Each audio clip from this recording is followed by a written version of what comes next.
Here we go. Sir Nigel Gresley, President of the Institution of Mechanical Engineers in 1936. Famous for designing steam locomotives, first for the Great Northern Railway and then for the London and North Eastern Railway. And his most successful design was the A4 Pacific, one of which is to this day the world's fastest steam locomotive. In 1938, Mallard achieved 126 miles an hour, descending Stoke Bank between Grantham and Peterborough. But engineers should never take results at face value. No measurement system is perfect. Every result has a margin of error. So just how fast did Mallard run? Well, let's head up to the library and dig a little deeper.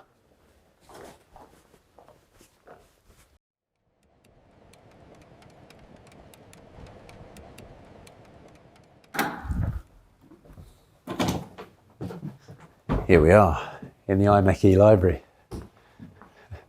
It is such a wonderful space. I love coming in here.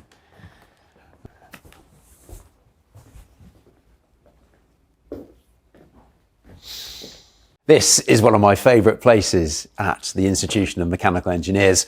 It's gorgeous. But anyway, here we go. Here are our 5 rules for handling data. Rule 1 is to understand the measurement system. How did they measure Mallard's speed? When Mallard streaked down Stoke Bank, there was a special measuring carriage called a dynamometer car attached between the locomotive and the coaches. And you can see it here. There's Mallard, there are the coaches behind, and in the middle there, that's the dynamometer car.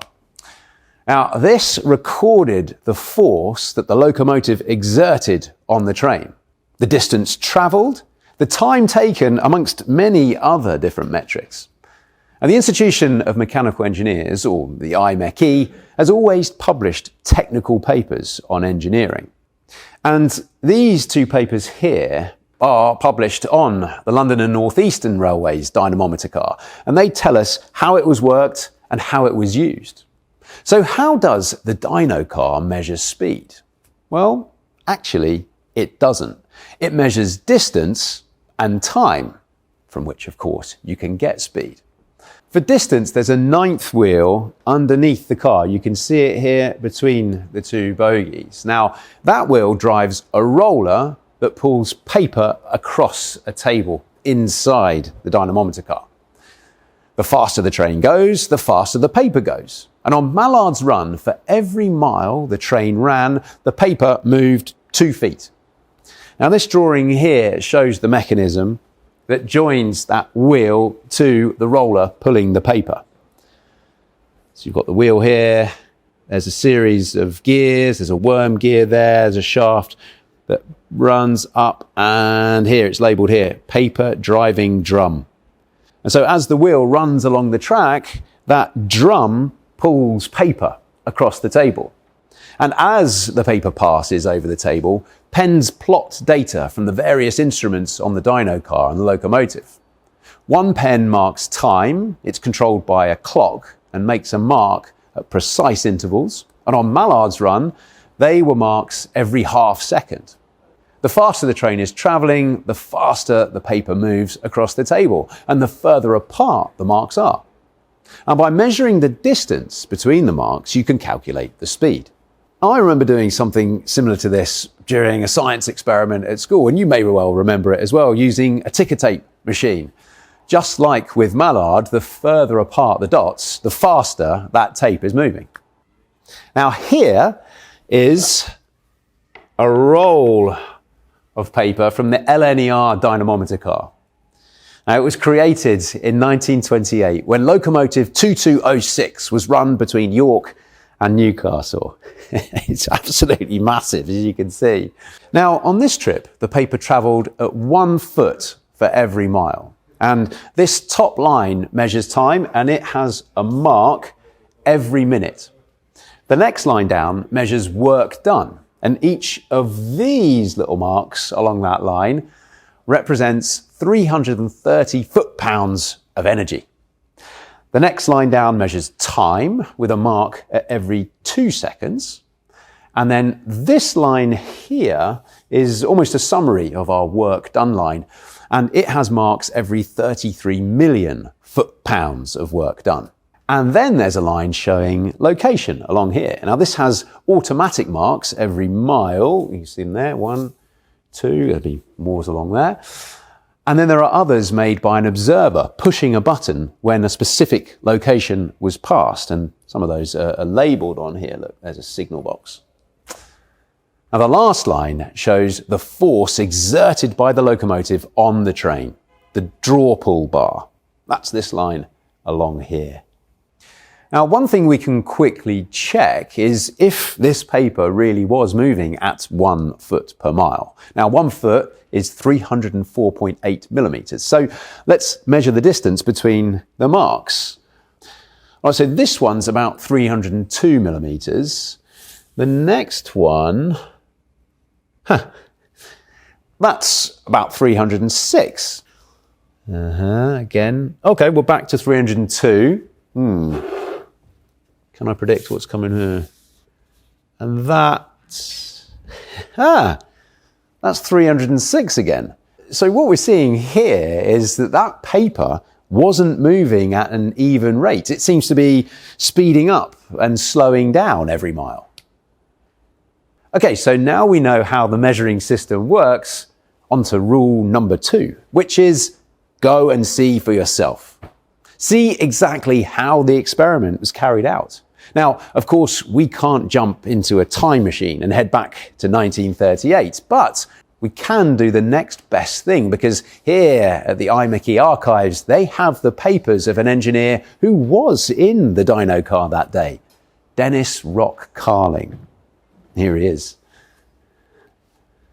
Stood in the middle there amongst his team of engineers. Now, Carling had a very long and varied career. He worked for Bayer Peacock, a famous Manchester company that built steam locomotives that were used all around the world. Carling then joined the London and North Eastern Railway, where he specialised in locomotive testing. During the war, he worked for the Admiralty on countermeasures to magnetic mines and then developing torpedoes. And then after the war, he joined an intelligence team in Germany, visiting factories and interviewing engineers. Then he went back to the railways, running the locomotive testing station at Rugby. So what can Carling tell us about Mallard's run? Well, for one thing, he gives details on the accuracy of the distance and time measurements. The 3 basic and fundamental quantities to be measured are time, distance, and force. Time measured by a good clock can be regarded as being accurate to better than 1 part in 10,000. And the old Darlington car had also been fitted with a ship's chronometer of even higher accuracy. The devices for marking time on the recording paper might be slightly affected by vibration in marking each separate second, but only to a very small extent, quite negligible over the periods of time usually involved. He goes on. Distance was measured on the dynamometer cars by means of a wheel which drove the rollers, moving the recording paper. The wheel, which had a circumference of 12 feet, could be measured to better than 1 part in 10,000, as could the rollers of the paper drive. So according to Carling, the dynamometer car was a highly accurate machine. But remember that comment about small errors in marking individual seconds. That will be important later on. As for the run itself, well, Carling tells us, during the author's time as a test inspector on the London and North Eastern Railway, he took part in some special brake trials, during which a speed record was set. The train consisted of the A4 class 3-cylinder 462 streamlined locomotive Mallard, designed by then Chief Mechanical Engineer Sir Nigel Gresley. The LNER's dynamometer car and 6 coaches from the Coronation high-speed train, which had been fitted with a new design of quick-service application brake valves. On the down journey, several emergency brake stops were made from speeds of 90 to 100 miles per hour at suitable locations between London and Grantham. The whole train was then turned on a triangle some miles further north. On the return journey, it was secretly intended to attempt to beat the previous high-speed record on the LNER of 112 miles per hour and surpass the 114 miles per hour achieved on the rival London, Midland and Scottish Railway. The line rises gently from the starting point and then more steeply from Grantham southwards.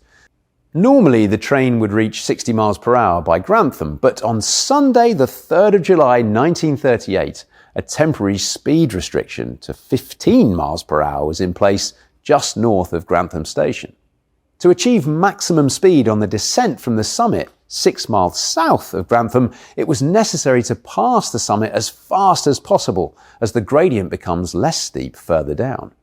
Additionally, there was a junction station at Essendine, located in the middle of an S-bend with branch lines leaving the main line at both ends of the station.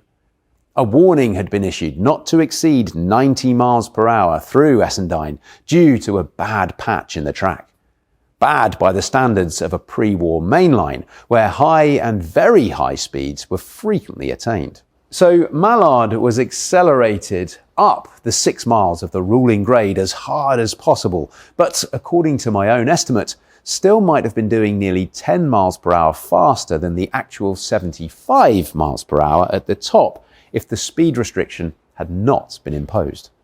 Nevertheless, such was the acceleration down the bank after the summit that speed was still rising after the most favourable grade had ended. 115, 116, 117, 118, 119, 120 on the indicating speedometer in the dynamometer car. The speedometer scale went no further, but still the speed was rising. Then the order was given to shut off steam and apply the brakes. But at such speeds, the miles slip by quickly and the brakes take effect slowly at first, and we shot through Essendine at about 110 miles per hour. I was myself seated in the dynamometer car on the right-hand side with a good forward view through the large bow windows. As we reached the left-hand curve before Essendine, I could see clearly how Mallard was not only rolling slightly, but was heeling over to the right at what looked like a quite alarming angle.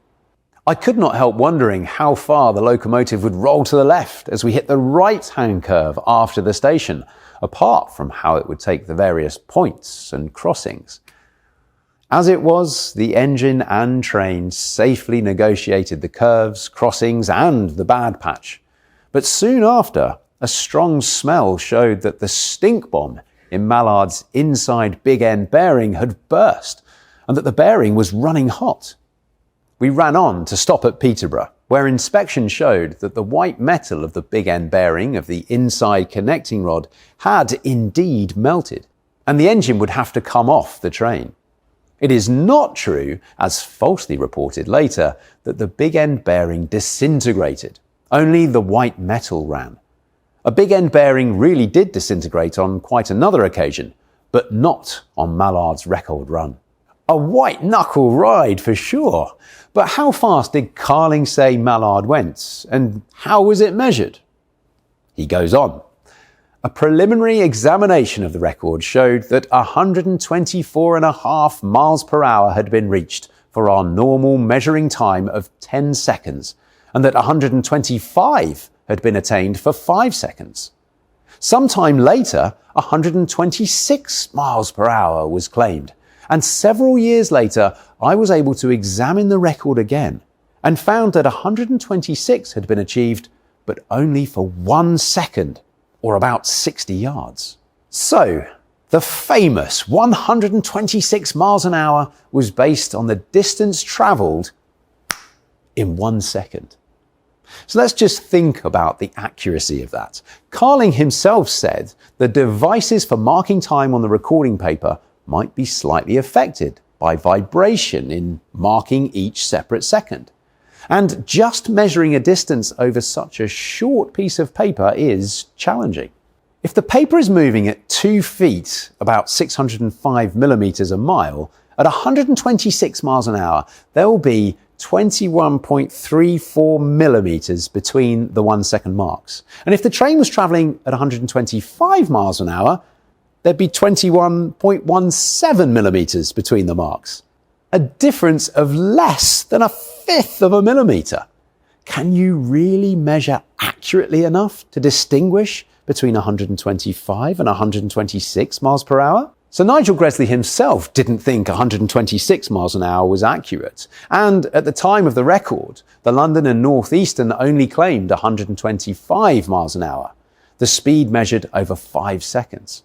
126 only became the official result some years later after Gresley had died. So how can we make sense of all this? Well, let's move on to rule number 3. Always plot your data on a graph. Looking at a table of numbers is hard. You can't see patterns. It's much easier to eyeball the data visually on a graph. So this is what Mallard's data looks like on a graph. This red line here is the second by second speeds, and the black line shows the speeds measured over 5-second intervals. And you can see the black line is much smoother than the red line, and it shows a maximum speed here of 125 miles per hour. And the red line shows a momentary peak of 126 miles per hour here, but it's very noisy. In fact, there's more noise than signal, really. Measuring to an accuracy of a fraction of a millimetre just isn't possible. And this wiggly red line is the noise of that inaccurate measurement. So the claim of 126 miles per hour can be discounted. Now, rule number 4 is don't take results at face value. Look at them with a critical eye, because even the black line with its peak at 125 miles per hour looks a little bit strange. That's a surprising amount of acceleration and deceleration. Let's take a closer look at the black line. It goes up to 122.5 here and comes down to 122. And then look, up to over 124 miles per hour and then back down to 123 before going right up to 125 and then back down to 124. It's almost as if the driver is opening up the locomotive and then slamming on the brakes, opening her up again and then the brakes. It all looks a little bit odd. Which brings us to rule number 5. Look for patterns. It's interesting that these peaks along our black line here, and here, occur roughly every mile. So this one here around milepost 92, this one around milepost 91, and the last one at 125 around milepost 90. In Ian Fleming's novel Goldfinger, James Bond is told once is happenstance, twice is coincidence, 3 times is enemy action. Now, we might say once is happenstance, twice is coincidence, and 3 times is a quirk of the measuring system. Now, if you look elsewhere on Mallard's dynamometer roll, you'll see these same peaks and troughs, every mile a peak, every mile a trough. And remember when we looked at this dynamometer roll, the paper was supposed to be running at 304.8 millimetres a mile, but actually each mile was slightly less or slightly more. We had 302 followed by 306, and that pattern repeated itself again. The paper must have been speeding up and slowing down. Now, a closer analysis of this 1928 roll shows this sawtooth pattern repeating every 2 miles. Here at mile 19, you've got a peak and a trough. At milepost 21, a peak and a trough. At milepost 23, a peak and a trough. And on this run, with the paper moving at 1 foot per mile, there are peaks every 2 miles. On Mallard's run, the paper travelled at 2 feet per mile with peaks every mile. In both cases, the peaks seem to occur every 1 rotation of the roller that pulls the paper. There was some feature in that mechanism causing the roller to speed up and slow down every rotation. So just how fast did Mallard go? Well, if you adjust the speed curve to remove those peaks and troughs, you get a speed of 124 miles per hour. So not the 126 miles per hour for 1 second here on the red line, the wavy red line, not 125 miles per hour for 5 seconds here on the slightly smoothed out black line. But 124, a sustained speed of 124 miles per hour here on the blue line. So what can we learn from all this? Well, as engineers, you'll always be carrying out experiments, taking measurements and looking at data. So just remember our 5 golden rules. Number 1, understand the measurement system and consider its limitations. Number 2, go and see the work done for yourself. Number 3, graph your data. You can see things on a chart that you miss in a table of numbers. Number 4, don't take your results at face value. Do a sense check on them. And number 5, look for those patterns. If you found that useful, and if you have any good rules for handling data, then let us know in the comments below. And if you want to visit this beautiful space yourself, the IMechE Library and Members Hub is open to non-members by appointment, with a dedicated, friendly and professional library and archives team available to advise you on inquiries. You can arrange a visit by emailing library@imeche.org. And finally, if you've enjoyed this video, check out our collaborations with the Tank Museum, the Royal Air Force Museum and the National Gallery.